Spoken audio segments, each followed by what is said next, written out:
Welcome sa Durs 2.0. Fresh at nagbabagang happenings ba ang hanap mo? Mga padabarkads man yan o mga trending topics? Pwes, sagutin natin yan.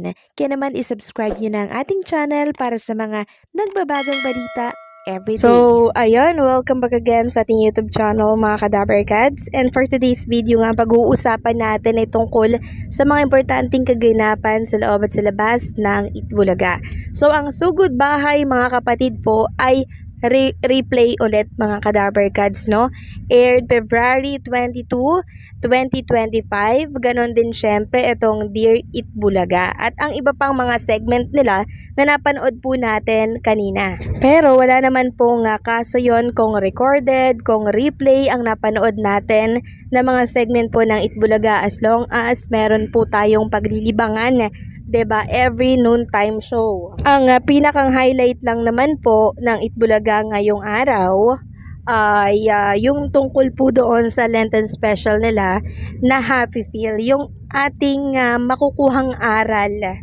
Pero bago natin pag-usapan ng tungkol sa Happy Feel na yan, na talaga namang tinutukan po ng maraming Dabarkads ngayong araw po ng Miyerkules, narito muna ang ganap ng mga Dabarkads natin sa labas po ng Itbulaga. So sa mga hindi po nakapanood ng update natin kaninang umaga, so meron pong panawagan ang isa sa TVJ, which is itong si Tito Soto. So nag-post po siya ng tungkol dito sa fake account and syempre sa scammer. Sa scammer, inaalerto niya po ang mga Dabarkads. So parang kinukuha niya na din po yung atensyon ng mga Dabarkads natin na maging alerto po tayo sa mga modus ng mga scammer ngayon para makakuha ng pera. Kaya naman ayon po kay Tito Soto sa kanyang official Facebook account, ito po ang kanyang babala. Mag-ingat at huwag magpaloko mga Dabarkads. Hindi kailanman kami magpaparapol, mamimigay ng load at manghihingi ng inyong number. Tapos, minarkahan niya po ang post na to ng fake account scammer alert. Yung pangalan po ng account, Vicente Tito Soto, and libo na din po mga kadabarkads yung followers nito.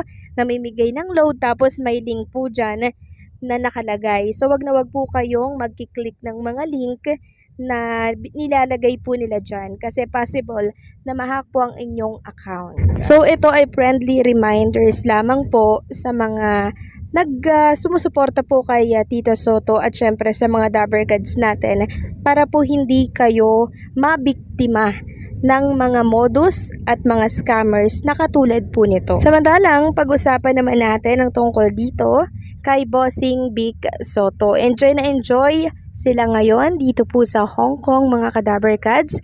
Kasama niya po ang kanyang pamilya. Nagbahagi nga po si Ma'am Pauline Luna Soto ng picture ni Bossing Big Soto na kung saan nakatalikod po si Bossing Big at yung kanyang nakalagay na bag sa kanyang likuran mga Kadabarkads ay pangbata, no? Kay Baby Tali. Ang cute din, mababasa niyo po dyan yung pangalan na Tali.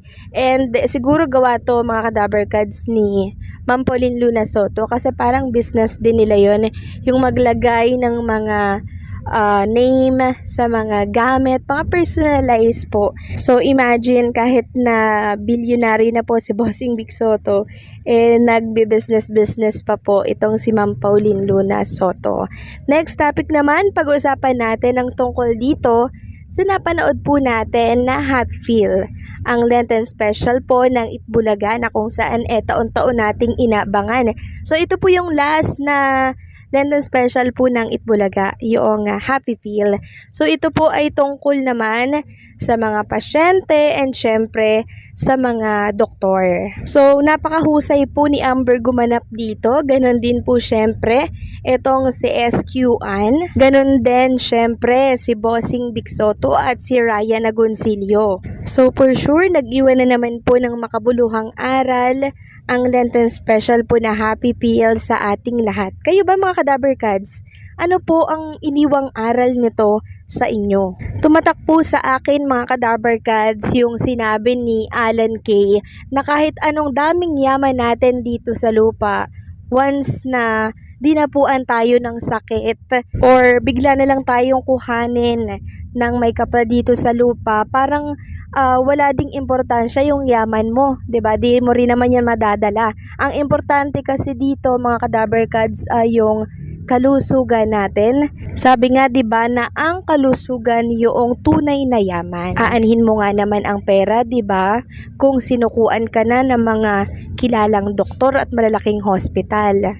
Sa Happy Pill natutunan ko din mga kadaber cards na hindi naman pala tayo dapat matakot, 'di ba, sa mga doktor kasi ginagawa lang din naman nila yung trabaho nila para po sa ikakabuti nating mga pasyente. Dito po ako mas lalong bumilib talaga sa mga doktor kasi talagang napakahirap po ng kanilang trabaho. Andyan yung pakikisama, 'di ba, sa mga bawat pasyente na nahahawakan mo. Andyan yung pasensya, no, na dapat ay lagi kayong meron. And syempre, natutunan ko din dito mga kadaber cards na dapat maging mapagpakumbaba lang tayo kahit na mayaman tayo, kahit ang dami nating property, matuto tayong lumibel sa antas ng iba. Si Alan Kay kasi mga kadaber cards, nakita naman natin, 'di ba, na parang ang sungit-sungit niya po. Naiintindihan naman natin kung bakit ganun po si Alan Kay. Syempre, nape-pressure lang din po siya sa pinagdadaanan po nitong CSQ. Pero ang importante naman dito mga kadaber cards ay nagkaroon ulit sila ng realization pagkatapos po ng mga pinagdaanan nila sa buhay. Nakakatuwa po yung role dito ni Bossing Vic Soto. Talagang na-portray niya po yung pagiging isang doktor na dapat huwag tayong matakot sa mga doktor. Yung naging role dito din ni Bossing Vic Soto and syempre yung naging story ng Happy Pill, nagbigay po ng pag-asa, 'di ba? Para po sa may mga sakit, para po sa mga pasyente, 'di ba? Na hindi dapat tayo matakot sa ospital, sa doktor, 'di ba? Bagkus sila pa nga yung nagbibigay ng pag-asa para sa ating may mga sakit, 'di ba, mga pasyente. So nakakatuwa dahil ang Itbulaga po every year merong ganitong presentation. So may mga aral na kapupulutan na talaga namang tatatak sa bawat daber cards na nakikinig, nanonood po every mahal na araw. So nakakatuwa yung mga direktor, yung mga writer, talagang ang huhusay po nila, wala akong masabi. And for sure, maging yung kalaban, yung katapatan po na programa ng Itbulaga, pinapanood din po sigurado itong Lenten Special po ng Itbulaga. Kasi ito po yung parang kinagawian na po ng mga daber cards natin na taon-taon meron silang presentation na ganito. So kudos sa daber cards natin na talaga namang nagpamalas ng husay sa pag-arte dito po sa Lenten Special ng Itbulaga. So paano mga kadaber cards, hanggang dito na lamang po ang update natin at maraming salamat sa patuloy po na pagsuporta.